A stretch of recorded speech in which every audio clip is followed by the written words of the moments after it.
তাজমহল, যা মুঘল সম্রাট শাহজাহান তার স্ত্রীর স্মরণে তৈরি করেছিলেন। এটি বিশ্বের সপ্তম আশ্চর্যের একটি। প্রতি বছর সারা দেশ এবং বিশ্ব থেকে দর্শনার্থীরা তাজমহলের মহিমায় বিস্মিত হওয়ার জন্য ভিড় করে। তাজমহলকে অনেক আগে থেকেই ভালোবাসার প্রতীক হিসেবে দেখা যায়। এর পরতে পরতে জড়িয়ে রয়েছে কিন্তু অনেক গোপন রহস্য।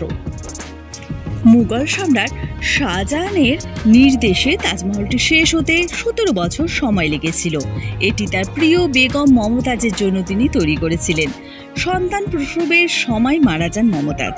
কয়েক শতাব্দী পরে এটি এখনও ভারতের সবচেয়ে পরিচিত স্থাপত্যের বিস্ময় হিসেবে রয়ে গেছে।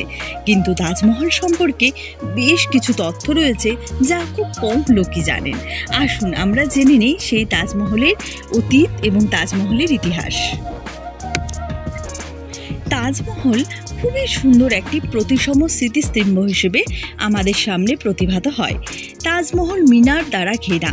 এই লাল বেলে পাথরে দুটি অভিন্ন কাঠামো, একটি মসজিদ এবং একটি অতিথিশালা, সমাধি থেকে সমান দূরেই অবস্থিত।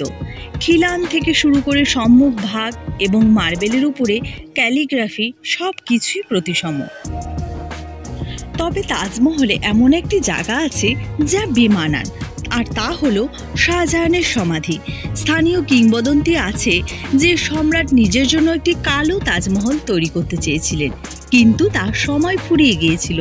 তাই তার সমাধিস্থলটি তাজমহলের সৌন্দর্যের সামনে একেবারেই বিপরীত। তাজের সৌন্দর্য চর্চা আগ্রা একটি জনপ্রিয় পর্যটন স্পট হয়ে উঠলে শহর ও আশেপাশের এলাকায় শিল্পায়ন ও বাণিজ্য বৃদ্ধি পায়, যার জেরে তাজমহলের সম্মুখভাগের মার্বেল পাথরগুলি হলুদ হতে শুরু করে।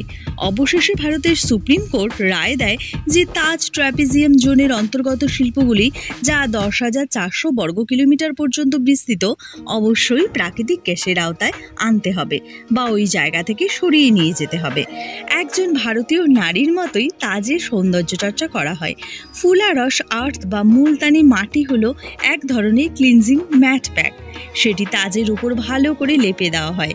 তারপর 24 ঘন্টা পরে জল দিয়ে ধুয়ে ফেলা হয়। এই প্রক্রিয়া তাজের উজ্জ্বলতা ফিরিয়ে আনতে সহায়তা করে।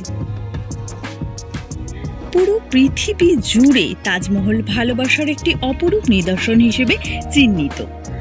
আরজুমান বানু বেগম মমতাজ ছিলেন শাহজাহানের তৃতীয় স্ত্রী। 1631 সালে 39 বছর বয়সে 14তম সন্তান জন্মের সময় মমতাজের মৃত্যু হয়। প্রিয় পত্নীর স্মৃতিকে অম্লান করে রাখার উদ্দেশ্যে তার সমাধিকে ঘিরে সম্রাট শাহজাহান তাজমহল নির্মাণ করেন। তাজমহল ইউনেস্কোর ওয়ার্ল্ড হেরিটেজ সাইট ও বিশ্বের সপ্তম আশ্চর্যের একটি। 1631 খ্রিস্টাব্দের 7 জুন মমতাজ তার শেষ ইচ্ছার কথা ব্যক্ত করে পৃথিবী থেকে চিরবিদায় নিলেন। রেখে গেলেন সদ্যজাত শিশুকন্যা ধয়ের আরা বেগমকে। শোনা যায় পত্নীর বিয়োগে শোকার্ত সম্রাট টানা 2 বছর রাজদরবারে শোক পালন করেছিলেন। শাহজাহানের শোকে এমন মূর্ছমান হয়ে পড়েছিলেন যে কয়েক মাসের মধ্যে তার দাড়ি ও চুল ধপধপে সাদা হয়ে যায়। 19 বছরকাল সুখ দুঃখের স্বামী সম্রাট শাহজাহানের ঘর সংসার করেছেন মমতাজ।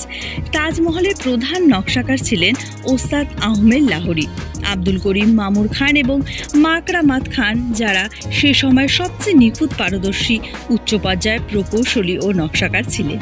এছাড়া তাজমহলের বিখ্যাত ক্যালিওগ্রাফিগুলি করেছিলেন তৎকালীন ক্যালিওগ্রাফার আব্দুল হক, যার প্রশংসনীয় ক্যালিওগ্রাফি দেখে মুগ্ধ হয়ে সম্রাট নিজেই তাকে আমানত খান উপাধিতে ভূষিত করেন। মমতাজের মৃত্যুর পরপরই তাজমহলের নির্মাণ কাজে হাত দেওয়া হয়নি। মৃত্যুর পর তার দেহ আগ্রার একটা জায়গায় রাখা হয়। সেখানে সযত্নে বিজ্ঞানসম্মত উপায়ে দীর্ঘ 9 মাস রাখবার পর এখন যেখানে তাজমহল নির্মাণ করা হয়েছে সেখানে আনা হয়। তাজমহলের নকশা প্রথমে কাঠের ছাঁচে তৈরি করা হয়েছিল। ভারতবর্ষের বাইরে থেকেও ভাস্কর্য শিল্পে দক্ষ একাধিক গুণী ব্যক্তিদের তাজমহলের নির্মাণ কাজে নিযুক্ত করা হয়। ইতিহাস থেকে জানা যায় সর্বমোট 15 জন নির্মাণবিদ তাজমহল তৈরিতে সক্রিয়ভাবে বলিষ্ঠ ভূমিকা নিয়েছিলেন। স্থাপত্যকীর্তি পৃথিবীতে বহু আছে, কিন্তু পৃথিবীর অন্য কোনো স্থাপত্য তাজমহলের অনুরূপ খ্যাতি লাভ করতে পারেনি। এর জন্য সম্রাট শাহজাহান অনেক বিনিদ্র রজনী যাপন করতে হয়েছে। সমগ্র পৃথিবী তন্ন তন্ন করে খুঁজে ফিরেছেন সম্রাটের লোকজন সর্বোৎকৃষ্ট মহার্ঘ পাথরের সন্ধানে। প্রচুর সাদা মার্বেল পাথর নিয়ে আসা হয়েছিল জয়পুরের বাঁকড়ানা আর রায়ওয়ালা থেকে। লাল বেলে পাথর আনা হয়েছিল ফতেপুর সিক্রি থেকে।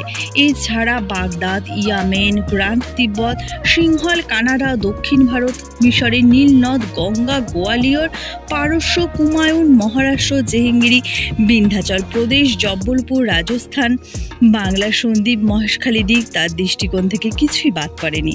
সর্বসাকুল্যে 17,000 মণ পাথর সংগৃহীত হয়েছিল। তাজমহলে এবার কি আছে, মানে কি মহামূল্যবান ছিল সেসব আমরা একটু জেনে নিই। তাজমহলে মহামূল্যবান চুনি ছিল 60 মণ, পান্না 100 মণ, নীলকান্ত মণি 160 মণ, নানা রঙের সংমিশ্রণে তৈরি উজ্জ্বল মণি 180 মণ, ফিরোজা রঙের মণি 90 মণ, গোয়ালিয়র স্টোন 990 মণ, উজ্জ্বল দ্যুতিময় পাথর 80 মণ, চুম্বক লোহার আকর 80 মণ, এছাড়া আরও 230 মণ মহামূল্যবান মণি এবং খাদবিহীন স্বর্ণের বার ছিল আনুমানিক 200 মণ। পুরো তাজমহল 180 ফুট উঁচু, যার প্রধান গম্বুজটি 213 ফুট উঁচু এবং 60 ফুট চওড়া, এবং এর চারপাশে 4টি মিনার আছে, যার প্রতিটির উচ্চতা 162.5 ফুট। পুরো কমপ্লেক্সটির আকার 1902 বাই 1002 ফুট। শুধু তাজমহলটি 186 বাই 186 ফুট মার্বেল পাথরের ওপর নির্মিত। এর প্রধান প্রবেশদ্বার 151 বাই 117 ফুট চওড়া এবং 100 ফুট উঁচু। কথিত আছে সম্রাট শাহজাহান তাজমহল আবিষ্কারের পরেই কারিগরীদের হাত কেটে দিয়েছিলেন, যাতে তারা এরকম সুন্দর মনোমুগ্ধকর অপরূপ জিনিস আর সৃষ্টি করতে না পারেন। ভোরের আলোয় এক হালকা গোলাপি মূর্ছনায় মাতোয়ারা হয়ে ওঠে তাজমহল। সন্ধ্যার এটি দুধ ভরা সাদা দেখায়। চাঁদনি রাতে একটি হালকা নীল রঙের আভায় এক মনোমুগ্ধকর রূপ নেয়। এই পরিবর্তনগুলো তাজমহলকে দিয়েছে অনন্য এক বৈচিত্র্য। তাজমহলের প্রবেশপথটি লাল বেলে পাথরে তৈরি। এটি প্রায় 100 ফুট উঁচু। তোরণে আরবি হরফে উৎকীর্ণ রয়েছে কোরআনের বাণী।